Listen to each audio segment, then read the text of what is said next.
E agora nós vamos apresentar a palestra que seria na abertura, vamos apresentar agora com o tema Como a inteligência artificial e a metrologia são fundamentais para a sociedade moderna. Como moderador deste painel, convido o professor Celso Scaranello, presidente executivo da EMESP, que dispensa apresentações, e convido também para apresentar o senhor Lílio de Souza Rocha Neto, founder e consultor da startup LR Inovação e Criatividade. Só apresentando, Lílio é graduado em Engenharia, Conhecimento em Inovação, Intraempreendedorismo, Tecnologia, Automação, Digitalização, e está aventurando-se em vídeo e podcaster.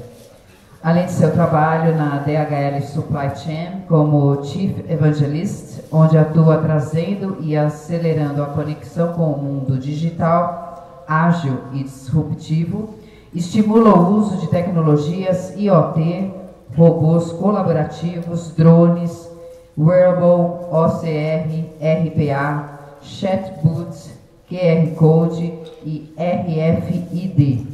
É criador do projeto Criativando, onde mostra e estimula o entendimento que as pessoas são notáveis e criativas, e os resultados são inovadores. Bom, passo primeiro a palavra ao moderador, professor Celso, para contextualizações iniciais, e em seguida a apresentação do senhor Lílio. Deixa. Gente,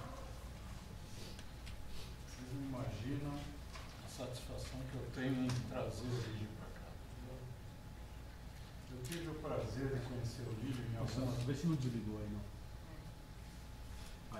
Eu tive o prazer de conhecer o Lílio em algumas apresentações, né? Nós temos alguns amigos em comum. E fui acompanhando a carreira dele, né? Como um grande inovador que é. Trabalhou em algumas grandes empresas. Mais recentemente eu fiquei sabendo que você também já trabalhou com equipamentos na área da saúde, enfim. O Lílio é a pessoa que eu acho que vocês vão adorar assistir a apresentação dele. E para não ficar muito diferente do que é ser inovador, nós fizemos uma palestra de inovação, como a dele, né, que como a inteligência artificial e a metrologia são fundamentais para uma sociedade moderna. Vocês percebam que nós inovamos até aqui, né? Uma palestra de abertura que vai ser feita como painel 2. Vocês vão achar algumas histórias que o Lílio provavelmente vai contar, muito interessantes, como eu achei, né? Eu tenho, como eu disse, hoje ele trabalha como youtuber, como podcasters, e ele sempre manda os links para a gente, e eu não perco um. Né? O último eu não assisti, mas vou assistir. Eu apresento então o Lílio aqui para vocês, passo a palavra, Lílio, que você mostre um pouquinho de todo o potencial que existe dentro dessa pessoa incrível para essa nossa plateia de pessoas da área da saúde. Então, bom trabalho. Obrigado, meu amigo. É sempre um prazer estar com você, né? Professor pro resto da vida. Eu vou ficar aqui. Não, fique super à vontade. Eu já estou à vontade, eu já cheguei faz um tempo. Na verdade, eu estou já na jornada, eu moro em Indaiatuba. Eu levei 3 horas e 24 minutos para chegar aqui e mais 28 minutos para conseguir estacionar o carro. Falei, meu pai, amado, imagine que loucura. E quem mora no interior, 4 carros na frente da gente é trânsito, pessoal. Eu moro em Indaiatuba, a cidade é plana, 10 quilômetros eu atravesso a cidade inteira. Eu falei, não tem como. E é gente para todo lado, né? Eu sou de São Paulo, eu nasci na Zona Leste, eu nasci em São Miguel. E aí, justamente há 26 anos eu fui para Indaiatuba porque meu pai teve um tumor do cérebro. Eu não falei dessa parte da metrologia, porque quando foi medir a prótese de acrílico para colocar na cabeça do meu pai, eu participei da medição, porque eu queria ver como é que media para você colocar uma prótese. Foi super bacana, né? Uma prótese de acrílico na cabeça do pai. Deixa eu ver se está ligado aqui. Tá bom. Boa. Primeiro, alô, renovadores. Aloha é uma saudação havaiana. O melhor de mim, saldo o melhor em vocês. Eu espero que isso seja muito bacana. Eu vou tentar dar uma acelerada, eu vou tentar me apresentar. Então, eu sou o Lírio, eu tenho 45 anos, há mais de 20 anos eu trabalho com T&D, eu sou metrologista, eu fiz metrologia, paquímetro analógico ainda, micrômetro, tudo analógico, eu vou contar o porquê que eu fazia isso. E há mais de 30 anos eu sou empreendedor, vou explicar também o porquê. Hoje eu foco na minha empresa, LR, Inovação e Criatividade. Eu tenho um canal no YouTube com 2 amigos, Gustavo Caetano em Minas e o Rod, que fica nos Estados Unidos. O que a gente faz é conversar sobre as tecnologias emergentes, quais são as tecnologias que estão mudando, até para ajudar as pessoas a serem empreendedores também, a inovar, né? Esses dias a gente falou de uma startup que eles alugam videogame, eles alugam MacBook e PlayStation. A empresa só faz isso, aluga MacBook e PlayStation. Se você quiser alugar um MacBook, você vai lá, paga R$200 por mês e você tem um MacBook, R$300. Se você quiser ser um investidor, se você colocar R$25 mil na empresa deles, eles te devolvem 18% ao ano, do tanto que eles crescem. Você pode colocar até o teto de 500 mil na empresa. Então é disso que o podcast fala, de outras possibilidades. E aí eu sou professor na pós-graduação da Unicieta, eu apoio um grupo chamado Desengravata, onde são advogados que querem mudar a maneira com que olha advogado. Sou mentor lá na Gênesis, até já citaram aqui. A primeira vez que eu vi o João, ele foi dar uma palestra na DHL, ele estava todo formal, imagine, DHL, 600 mil colaboradores no mundo, ele chegou lá todo, eu falei, João, relaxa, que a gente vai falar com uma startup. Então, desde lá eu venho. E alguns programas, a Startup Weekend, para quem não conhece, a Startup Weekend, eles ajudam a montar uma empresa em 54 horas. Você foi em Jundiaí esse final de semana, monta a sua empresa e você tem que tirar da ideia, tirar o papel, os mentores te ajudam e no final você pode até ser investido. Se a sua ideia for muito boa, vão investidores lá e falam, gostei da sua ideia, ele já investe na hora. Isso aconteceu em Jundiaí. E eu sou presidente do conselho da Live University, aqui em São Paulo, que é uma universidade de pós-graduação, com uma metodologia diferente, a gente pode olhar depois.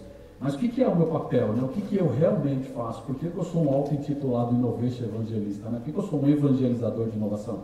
A minha ideia é justamente ajudar as pessoas a serem mais criativas. É como é que você pensa diferente no seu dia a dia? Como é que você abre a sua mente? Lembra lá quando você era pequenininho, que a mãe dava um brinquedo, você brincava com a caixa e não brincava com o brinquedo? E aí você vai crescendo, aí o brinquedo é mais importante, porque a criança, ela brinca com o brinquedo. Brinquedo para a criança é aquilo que ela brinca, não é o que a gente compra na loja.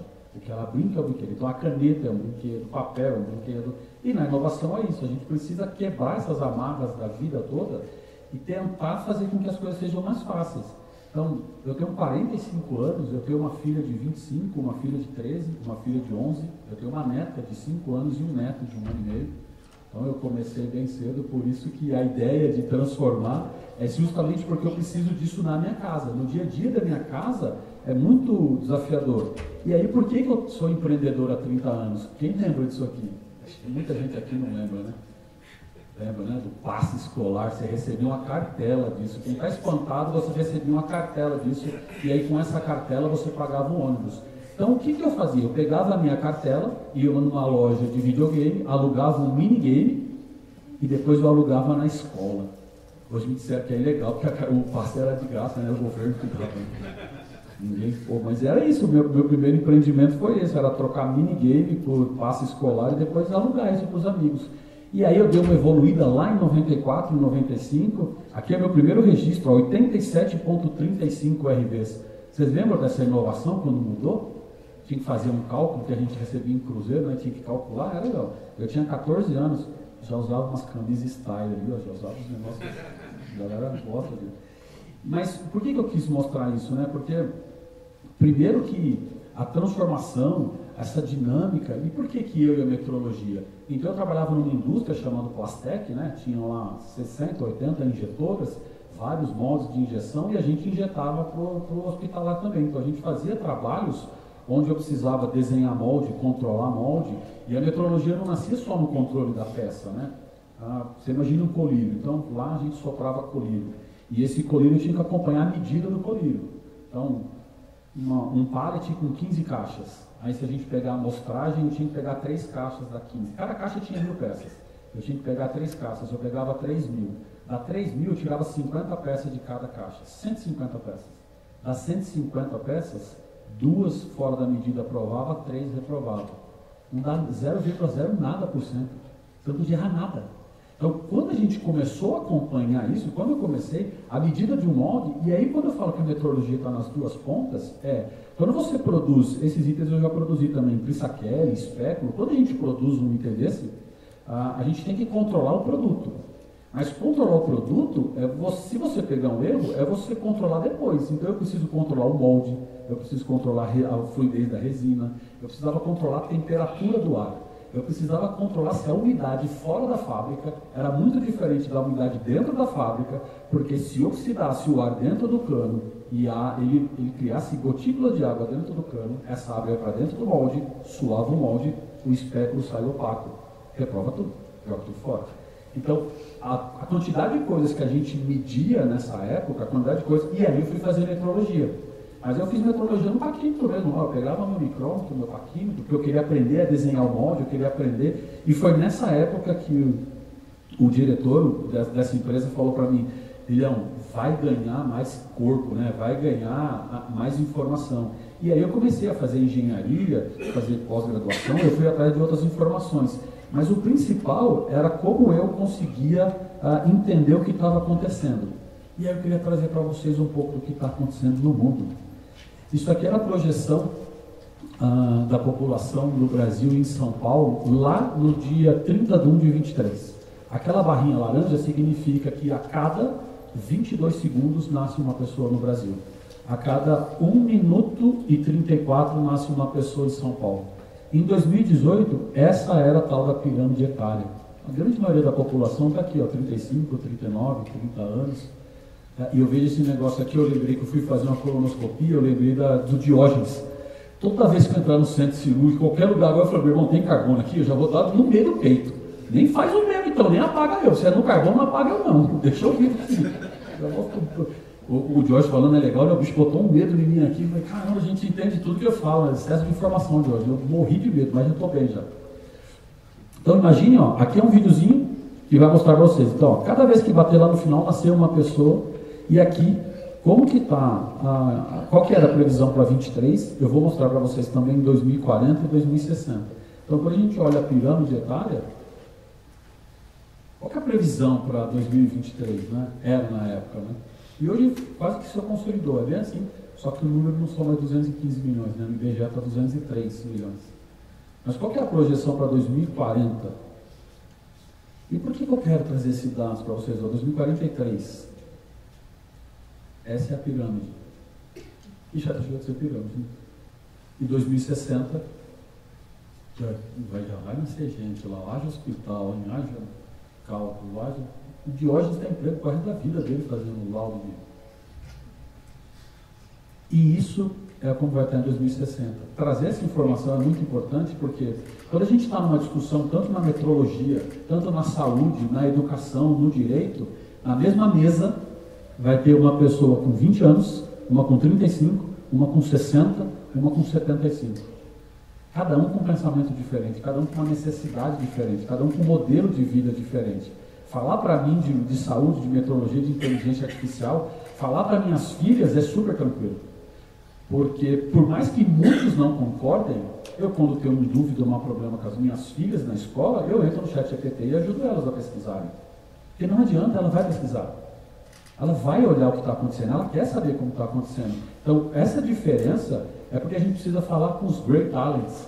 Não deixa eu me chamar de velha, talento grisalho. Aquele cara que tem informação. E a gente está envelhecendo. Então, uma certeza que a gente tem é que ou você morre ou você envelhece. Não tem como, você tem que escolher o que você quer fazer. Então, se você não quiser envelhecer, é só morrendo. Por mais que a medicina esteja avançada, né? E aqui, falar do Great Talent é justamente falar como é que a gente aproveita isso, como é que a gente aproveita o conhecimento, como é que a gente aproveita as informações. E eu gostei muito do que o Diógenes falou, que é como é que a gente pega o passado, coloca a lanterna, coloca a luz no passado, né, para trabalhar os dados. E assim projetar o futuro, e assim tentar trabalhar no futuro. É você estar pronto. E estar pronto para inovar é pessoal. Cada um está pronto no momento.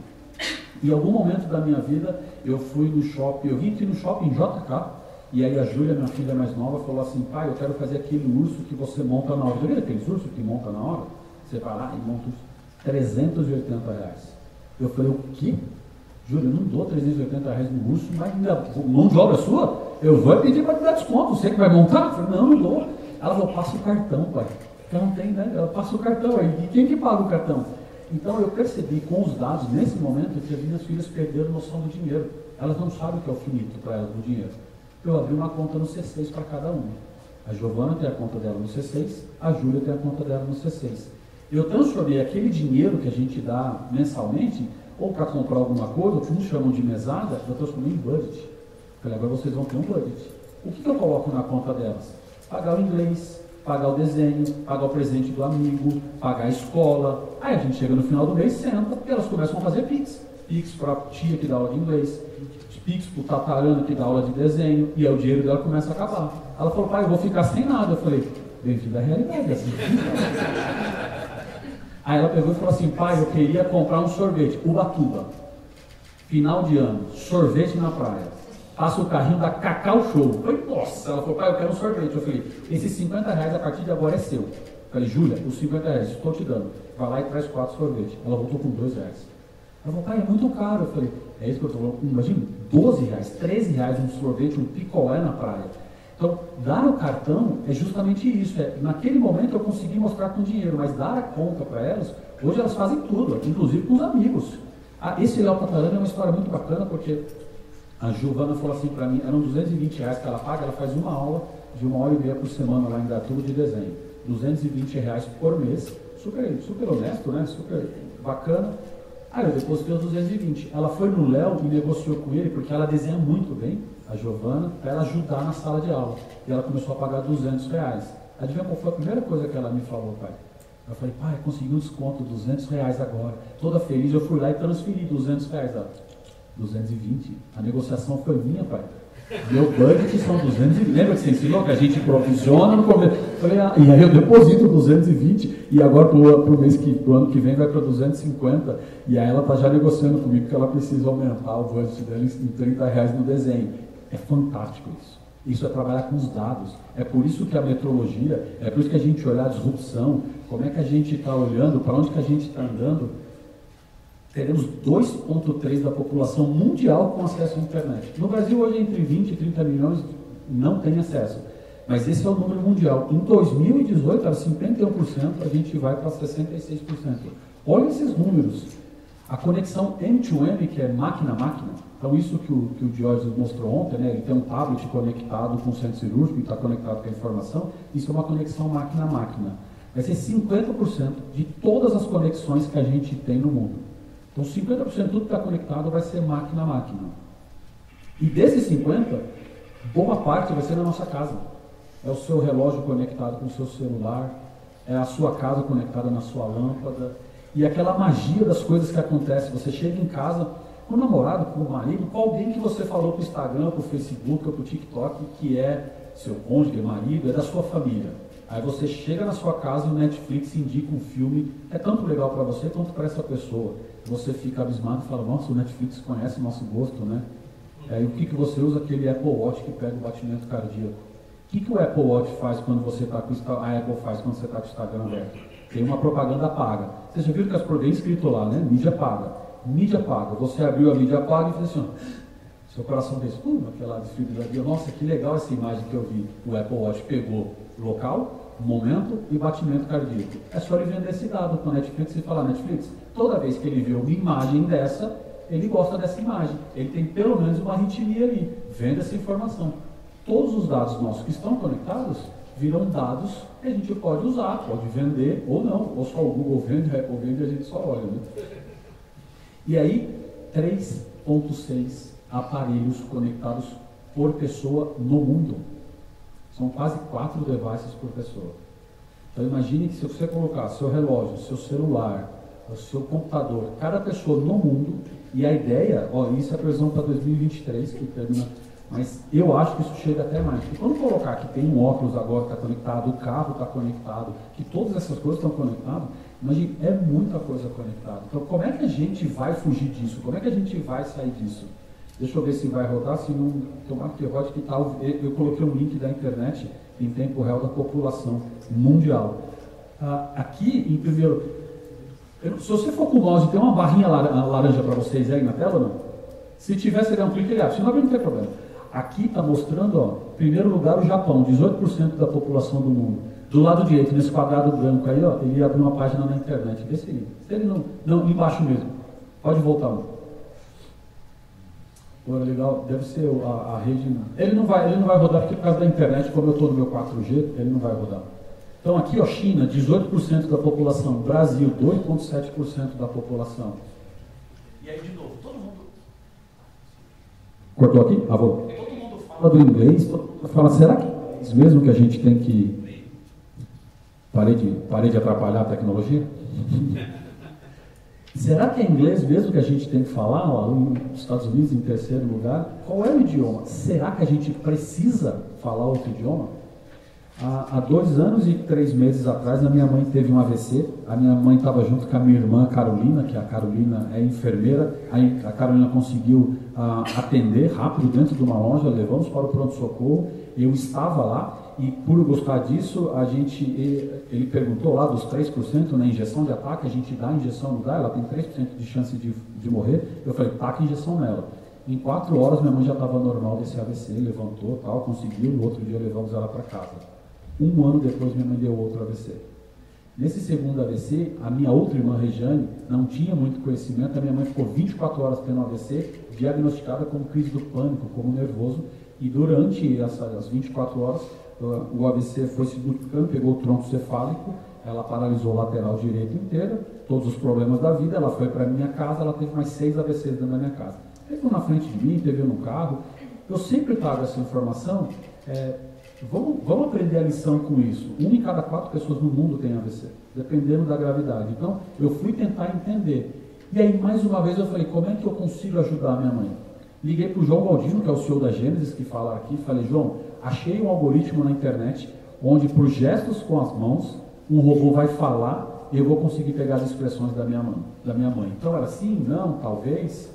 E aí ele correu atrás desse algoritmo, que é uma plataforma aberta, e a gente conseguiu mexer com algumas informações e trazer isso para minha mãe. Então a minha mãe começou a conseguir se comunicar aos poucos.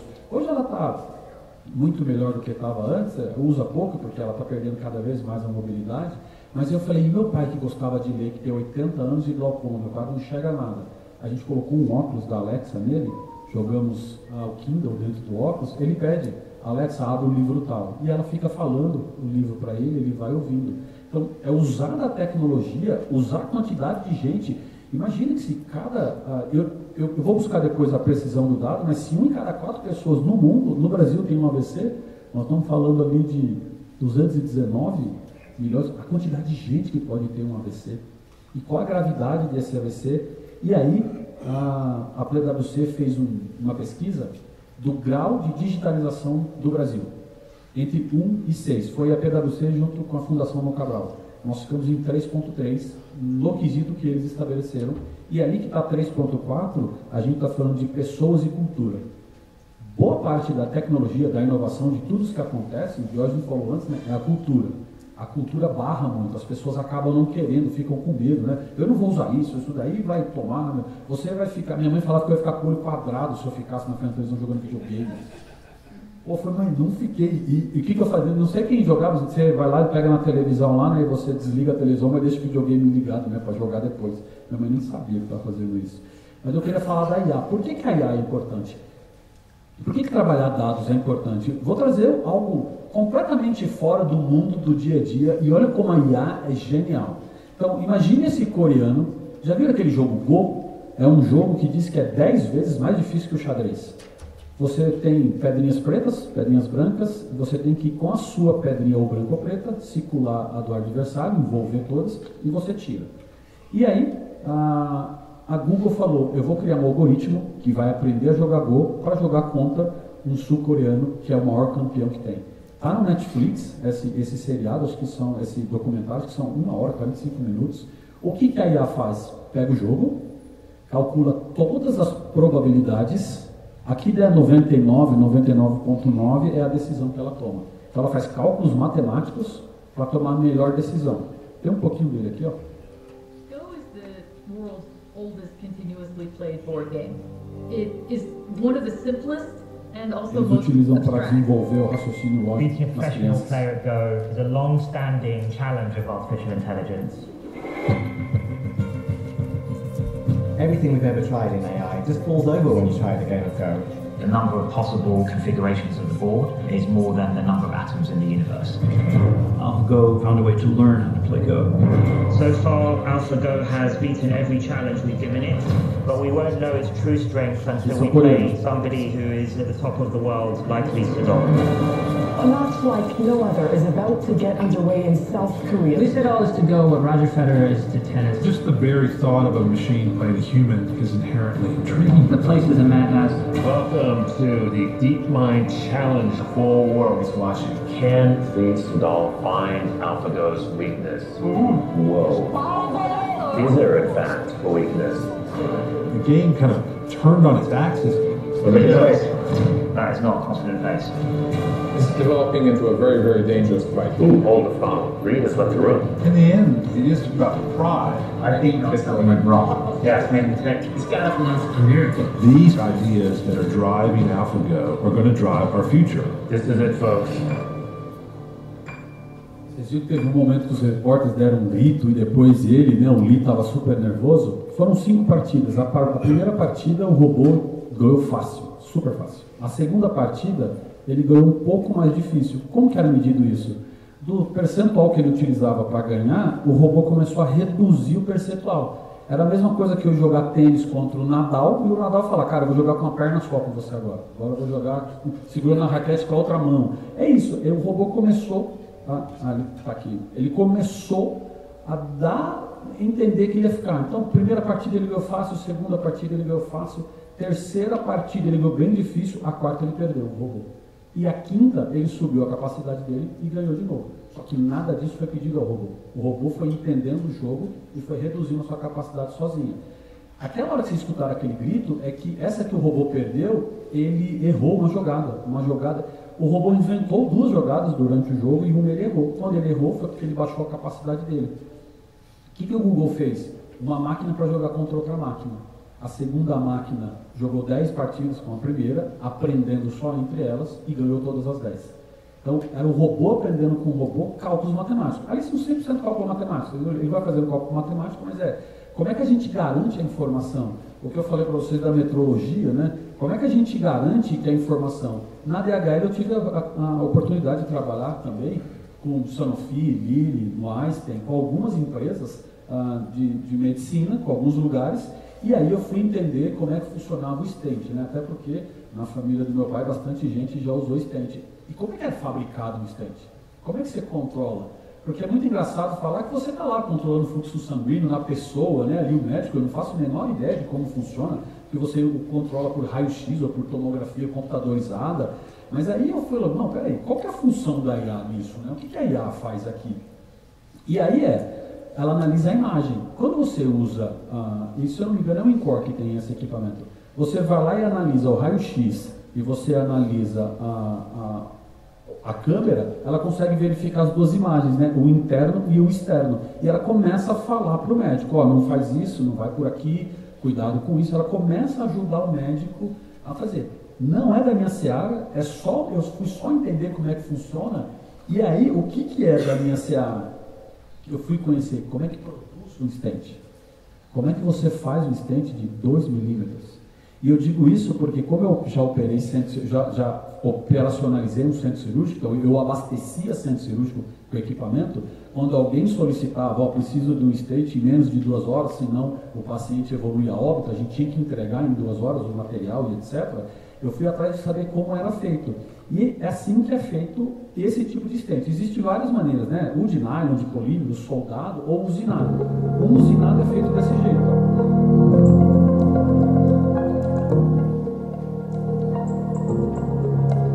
Você tem um tubo onde um laser recorta. Consegue imaginar a precisão que tem que ter, não só o equipamento, a precisão que tem que ter o pós, o durante a força do laser.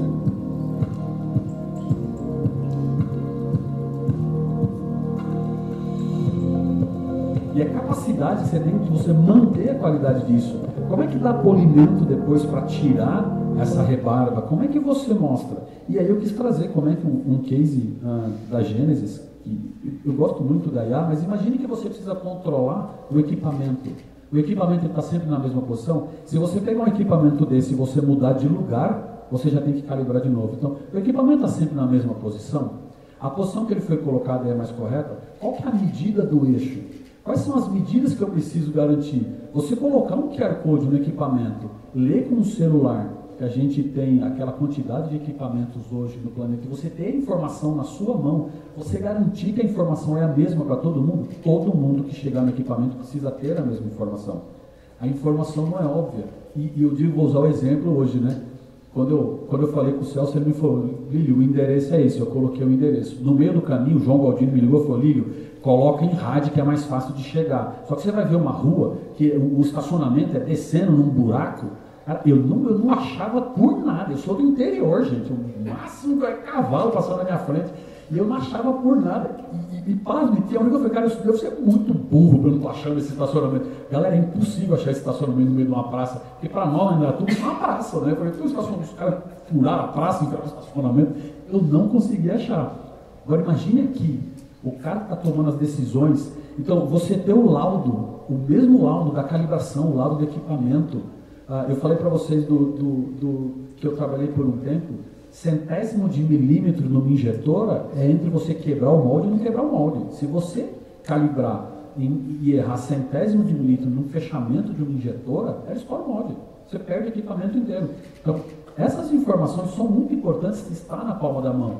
Quem gosta de ISO, eu já fui representando a direção na ISO, busca o book. Aí o book estava lá do outro lado da fábrica, vinha com o book, abre o book. Aí eu falava, vamos tirar uma cópia, não pode tirar a cópia não, a cópia é controlada, pode tirar a cópia, cadê o book? Aqui não, imagine você ter tudo controlado na palma da mão. Era a gente conseguir utilizar a inteligência no nosso dia a dia, é você ter algoritmos que falem para você tudo o que está acontecendo e você se comunica com ele por onde você quiser, quer conversar pela Alexa, quer conversar pelo telefone, pela internet. Então, o caminho da comunicação tem que ser fluida. Isso que o Diógenes falou é legal, você viu, ele falou, né, um tablet que seja acessível, um tablet que a gente chama de friendly, né, que ele tenha uma imagem ali na frente muito fácil de você acessar. É você olhar os dados e ter, pô, mas como é que eu estou agindo? Como é que eu estou fazendo? E aí eu queria trazer outro pensamento, que quando a gente foi, eu falei lá de Greentality, o mercado não chama de Greentality, tá? O mercado chama de geração silenciosa. Eu detesto isso, cara, geração silenciosa. Até porque eu estava no Oba, não sei se vocês conhecem, o Oba é uma rede de hortifruti do interior. E aí eu fui no caixa, tinha uma senhora no caixa atendendo, eu e a Giovana, 13 anos. A senhorinha falou assim para a Giovana, você já fez geleia de mirtilo? A Giovana, não, no micro-ondas, não. E ela ficou dando a receita para a Giovana. E a Giovana falou, pai, vamos levar, eu vou fazer. Eu levei 3 potes de mirtilo. Cheguei em casa e eu olhei a nota. Você sabe quanto custa um pote de mirtilo, galera? R$26, é um tantinho assim, daquele negocinho, que nem é tão boa a geleia assim. Mas a Giovana, eu falei, só Greentality para fazer um negócio desse. Ela pegou minha filha como se fosse neta dela, ela ficou ali, ó. Agora minha filha aprendeu a fazer geleia, tudo. Ela já faz outra, ela fez de morango, tudo. Mas, cara, eu gastei quase R$80 em geleia de mirtilo, um negocinho. É feio, eu fiquei com raiva pelo negócio. Mas eu fui lá agradecer a senhora, falei, a senhora é um gênio, me explica o que a senhora fez. A preocupação dela é lá em cima, ó, é ficar em forma, estar saudável. O segundo é passar mais tempo com a família. Então ela utiliza do que ela gosta no dia a dia para me envolver e me vender mais. Quando a gente vem aqui nas gerações mais novas, é mais difícil a gente falar disso. Então quando a gente fala de metrologia, computador, como é que eu falo para uma pessoa que vai trabalhar numa máquina que usina um estente, que ela tem que sair da unidade dela, ela tem que andar 1 quilômetro e ir até outra unidade para pegar um book, para ler a calibração que tem que fazer na máquina. Ele vai, mas nossa, se jura, cara, que eu tenho que ir lá? Estar na palma da mão é também olhar esses números, é a gente também inovar naquilo que precisa ser inovado. A gente chama de mentalidade simples, né? É você aprender a esquecer o que você sabe e tentar ser mais simples. Você precisa parar de querer que tudo é difícil, é neutralizar a complexidade, que eu chamo. E aí quando eu mostro esse logo, todo mundo fala para mim, nossa, já vem tecnologia, né? Os caras são super tecnológicos. Eu não vi a plaquinha ainda, quanto tempo eu tenho? Pô, vou correr. Só para ser legal com a moça da placa. A moça da placa nunca é... No final eu vou falar uma salva de palmas para a moça da placa. Em 2018, a NASA mandou uma nave com inteligência artificial para Marte. Eu não vou nem falar da meteorologia aqui. Em 2020, 2021, eles iam tirar a mão da nave, a nave tinha que andar sozinha em Marte, e esse é o vídeo no dia que a NASA fala assim, ó, a partir de agora o robô está sozinho. Esse é o QG da NASA, é uma repórter, e aí ela está explicando o que vai acontecer, né? Aí ela trabalha no controle de atitude. The transmitter is like taking your hands off of the wheel. At this point forward, Perseverance would be on her own to execute entry, descent, and landing over 500,000 lines of code. Let's listen in. E aí o chefe começa... Go. Propulsion. Go. Arc lead. Go. Team chief. Go. Haste. Go. Launch crew safely. Go. Deputy mission. Go. EDL safely. Go. Mission assurance. Mission assurance is go. Chief engineer. Chief is go. Project manager. Projects go. Mission manager. All stations are go for transmitter off. E aí o robô está liberado a partir de agora, ele anda sozinho em Marte, com todos os comandos. O que eu queria trazer aqui? Na hora que ele chamou o engenheiro-chefe, que ele perguntou, que ele deu a engasgada, qual foi a tecnologia que ele usou? Contato visual. Ele só olhou para o cara, e aí, meu irmão, você está comigo ou não está? Vamos liberar a nave ou não vamos? O chefe, não, go. Agora, o principal para mim, que é o mais, é o ápice. O mouse da NASA tem fio, galera. Não, sério, eu falei, não acredito. Não é um MacBook Air Pro 2, lá. Ele fez a chamada com papel e caneta. Aqui é exatamente o que Diógenes falou. O contrário do que ele fez lá, que é automatizar o que precisa ser automatizado, não vamos automatizar a estupidez. Essa chamada que ele fez não tem o cunho de saber se o cara está presente, é simplesmente para ele garantir que ele vai chamar nome a nome, linha a linha, e ele fazer esse contato pessoal com as pessoas. Então, não automatizar a estupidez, o que não precisa ser automatizado, cara, destrói, nem faz. Não vamos tentar inventar coisas que deveriam que não deveriam nem existir. É a gente olhar, alguém fez uma pergunta aqui sobre o skill, isso é o trabalho do World Economic Forum, mais de 11,3 milhões de trabalhadores. Quais são os skills que as pessoas precisam ter? Então, 85% dos decisores dessas grandes empresas multinacionais dizem que você tem que ter mais tecnologia, maior probabilidade para impulsionar a transformação. Pessoas, né, você ter funções relacionadas à tecnologia e inteligência artificial, Big Data. Então, o que esses caras têm que ter? E o material, ele é super vasto. Quais foram as habilidades em alta? A primeira lá em cima, ó, pensamento criativo. Quando o World Economic Forum faz um trabalho global e o que uma empresa procura numa pessoa é pensamento criativo, eu entendo duas coisas. Primeiro, como é que você pergunta no RH, como é que o RH faz essa entrevista? E segundo, você não compra. Não tem curso de pensamento criativo, né? Não tem como, se a pessoa não quiser. Excel você compra, PowerPoint você compra, inglês você compra, todos os cursos você compra. Ali, o segundo, pensamento analítico, tecnologia, e aqui está o do Brasil. Esse é o do Brasil. No Brasil ficou AI e Big Data em segundo, pensamento criativo. Tudo que está ali azul escuro são os skills de habilidades, e o azul claro é atitude, né? Porque a gente tem quais são os skills que as pessoas precisam ter. Mas eu sempre gosto de trazer um livro para ajudar nesse tipo de coisa. Como é que eu faço? Eu leio muita coisa diferente, muita coisa que não tem nada a ver. Eu quase que virei um expert em Instant, que eu quis relembrar como era e como é feito hoje, mas esse livro fala sobre a Pixar.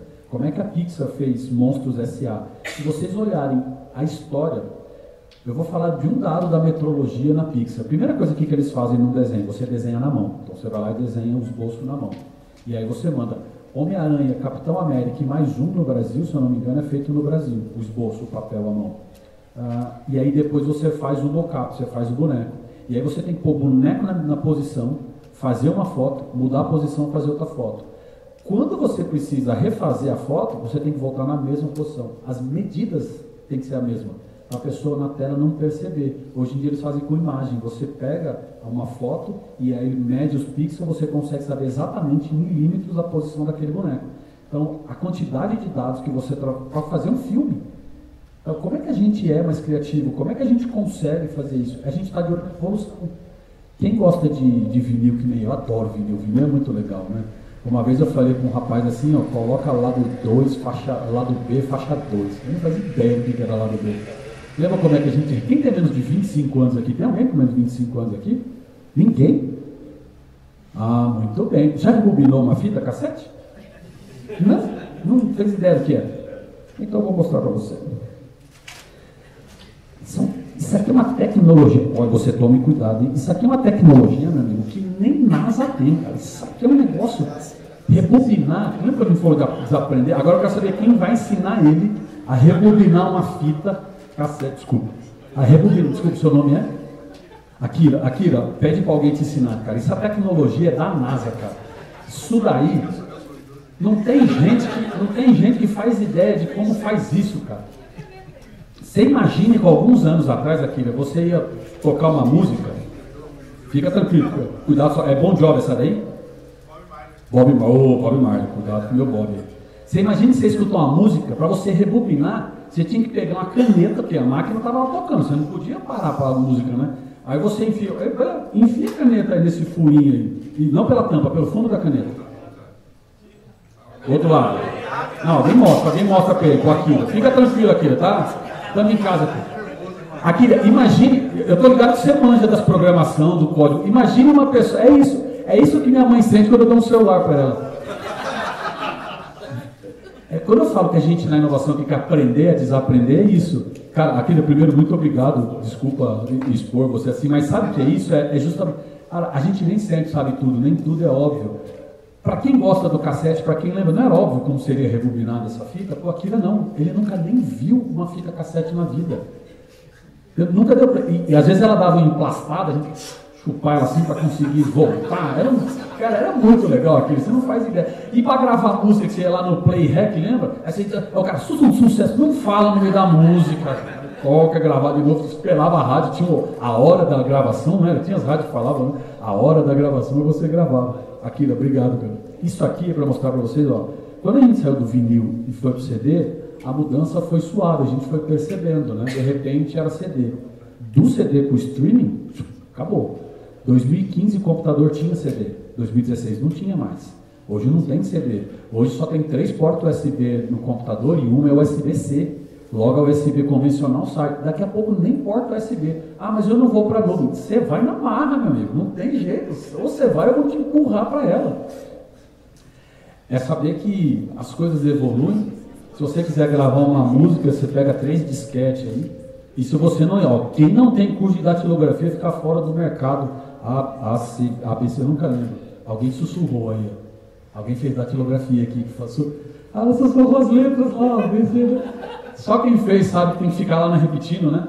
E o professor contabilizava, né? Quantas batidas você dava por minuto, né? Era legal isso, né? E a Nokia lançou o celular que manda mensagem. Olha que loucura. Mas, pessoal, acho que a gente tem que tentar. Se você vai para o jogo e você joga, 50% de chance de ganhar. Se você nem entra no jogo, 100% de chance de perder. É a gente fazer o melhor que a gente pode com aquilo que a gente tem, naquele momento. Então, vamos simplificar, vamos tentar ser simples, não vamos querer reinventar a roda. Precisa dar uma aula EAD, não é EAD, o doutor falou, esqueci, não pode chamar de EAD, não. Você usar um celular, um cabide, você está dando sua aula online ali. É você tentar. É lembrar que nessa jornada tudo pode, só não pode de qualquer jeito, né? Também tem que dar uma maneirada.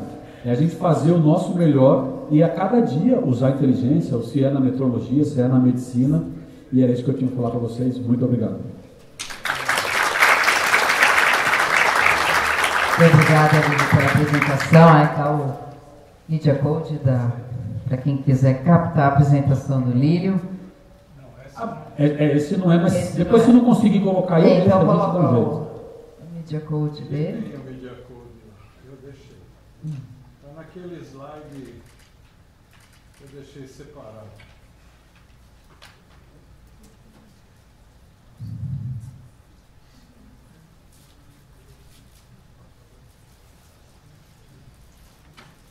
que não está mais. Bom, enquanto ele põe o Media Code, então, passo a palavra ao professor Celso para fazer as considerações finais e abrir para perguntas da plateia.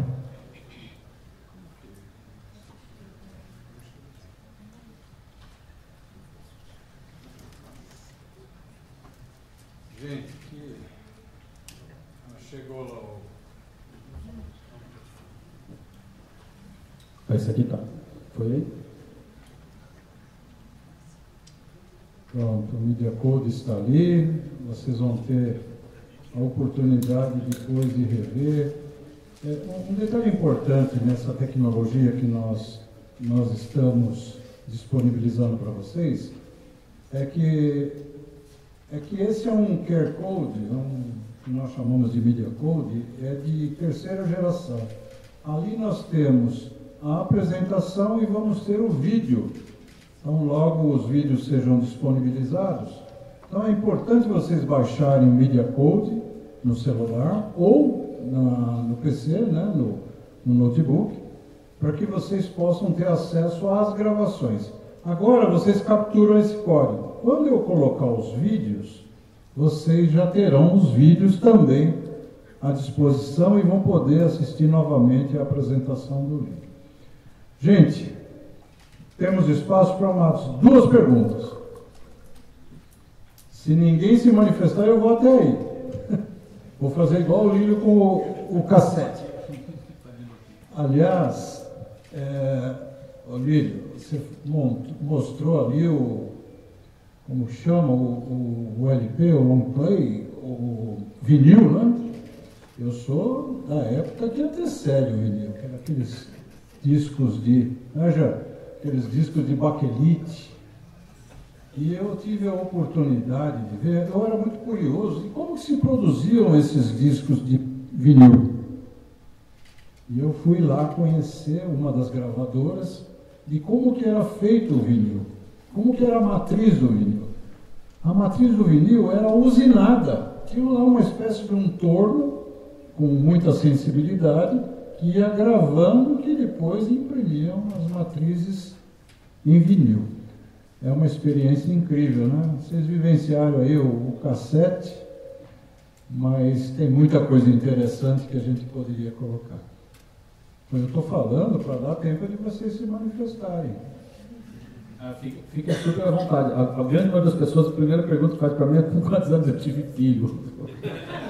Não é possível, né, que eu tenha uma filha de 25 anos, mas é assim, eu tive com 19.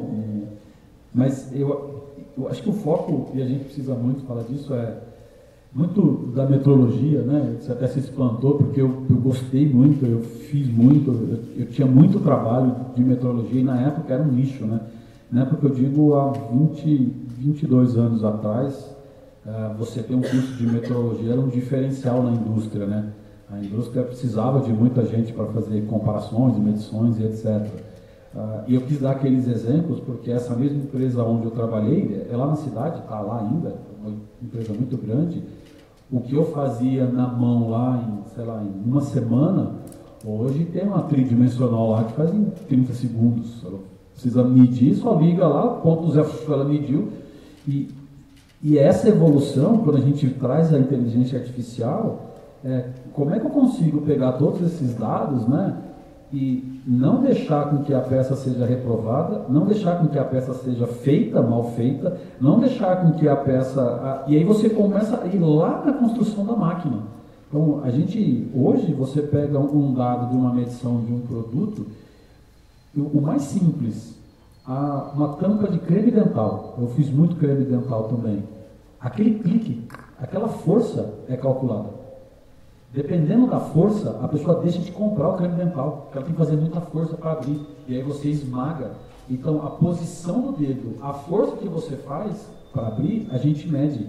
Desodorante Rolon, o quanto sai a cada centímetro passado de desodorante é medido. Então, todos esses números, antigamente ficavam numa base, num documento que você só olhava depois quando alguém reclamava. Desodorante Rolon, cliente fez uma reclamação aqui dizendo que está vazando dentro da bolsa. Vamos verificar a medida, quem foi, olha. Hoje não, hoje esses dados ajudam a manter o produto lá dentro.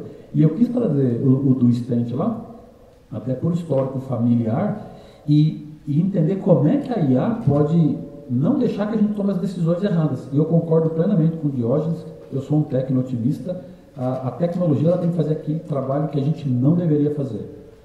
Tem um senhor que ele, por ser cidade pequena, a mesma pessoa varre a minha rua, né? Então ele desce varrendo, e ali dali 2 dias, o que ele faz? Ele sobe varrendo. E ele desce varrendo. Eu falei, Sr. Paulo, por que o senhor faz isso? Eu, não, emprego, tal, eu não tive escola, tal.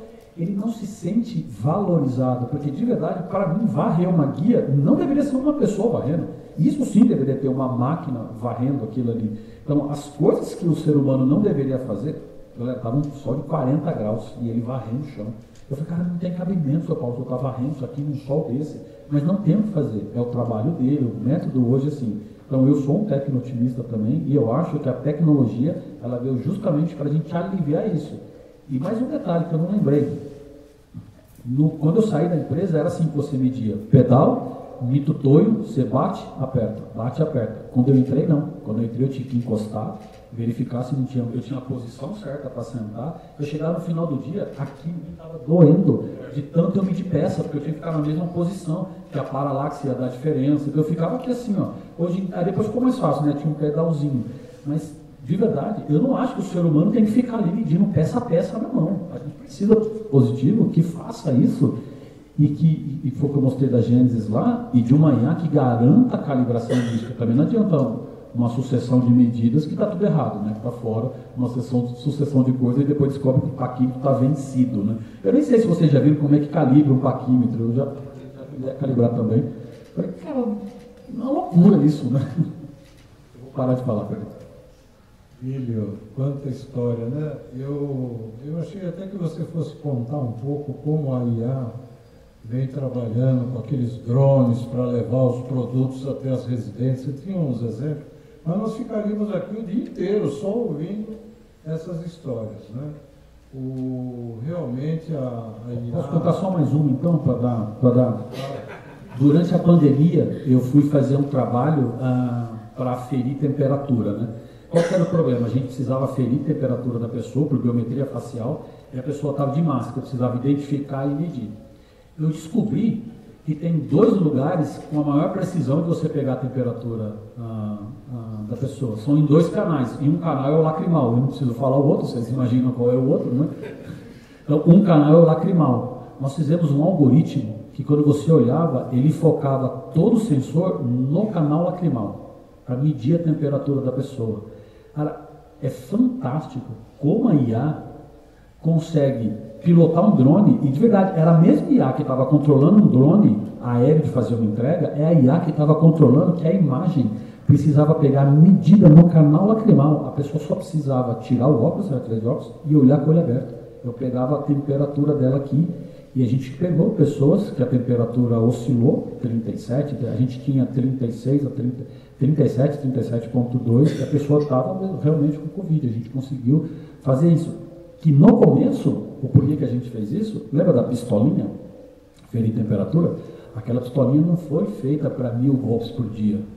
Eu tinha uma operação que tinha 3.000 pessoas, tinha que dar 3.000 golpes todo santo dia. Chegava no final do dia, a pistolinha quebrava. A pilha Duracell, daquela do coelhinho, que mais top, não aguentava, o negócio ficava lá, daqui a pouco até o coelhinho desmaiava lá, não estou aguentando mais medir a temperatura. E por último, a pessoa que media falou para mim assim, tá, eu vou medir a sua temperatura, você está com Covid. E eu, meu amigo, que estou medindo? Eu posso pegar Covid o dia inteiro aqui. Então, o vigia ficava exposto, porque ele que está medindo. Ah, mediu, está com Covid. E o vigia? Não, o vigia fica aí, você vai ter mais 10 para medir. Você já pegou mesmo, você vai aguentando sua Covid aí. Eu falei, não, cara, a gente tem que tirar esse cara daí, né? Então, a ideia da câmera foi isso. É um sucesso, o projeto funciona até hoje. E, de novo, é a mesma IA que a gente utilizou no algoritmo do drone.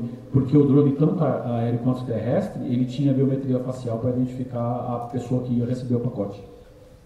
Lílio, estamos encerrando. Eu sou um fã teu, né? Eu tenho acompanhado os trabalhos do Lílio, se quiser fazer até propaganda de um grupo, né, que se reúne lá, aquela live, onde permanece você em Indaiatuba, o outro colega nos Estados Unidos, né? Está em Nova York? Está em Nova York. Nova York. é maravilhoso, é um aprendizado que vocês não têm ideia. É uma live que chama Falando Nisso Aí, está no YouTube, e a gente discute coisas que estão acontecendo no mercado, como eu falei, e o Rod está em Nova York, o Gustavo Caetano está em Minas, e tudo que a gente entende, que é justamente, falando nisso aí, falando nisso aí, é como é que a gente consegue ver. Então tem história, tem produto, tem investimento, o que está crescendo, mas é um bate-papo entre amigos. Se vocês não conhecem, vale a pena conhecer, depois o Lírio poderá passar, inclusive, o endereço. O Lírio tem muitas facetas. Outra delas, que recentemente ele nos ajudou, foi para falar da logística dos postos, dos eletropostos, né? Ainda é uma grande dúvida como que nós vamos lidar com a questão dos automóveis elétricos. E a empresa que ele trabalhava tinha muitos automóveis elétricos. Como resolver essa questão? Com a IA, muita coisa foi possível de resolver. Mas isso vai ser tema para uma nova rodada, porque senão a gente não avança e tem os colegas que precisam ainda entrar antes do almoço. Lírio, mais uma vez, muito obrigado. Eu agradeço pela sua apresentação, pelo seu conhecimento. Obrigada, Lírio, pela apresentação. Só vamos fazer a foto oficial e entregar vamos passar uma pequena lembrancinha. E aqui vamos falar. É isso aí, eu quero ver, eu vou ser testemunho. Vamos tirar de dentro aqui para sair na foto.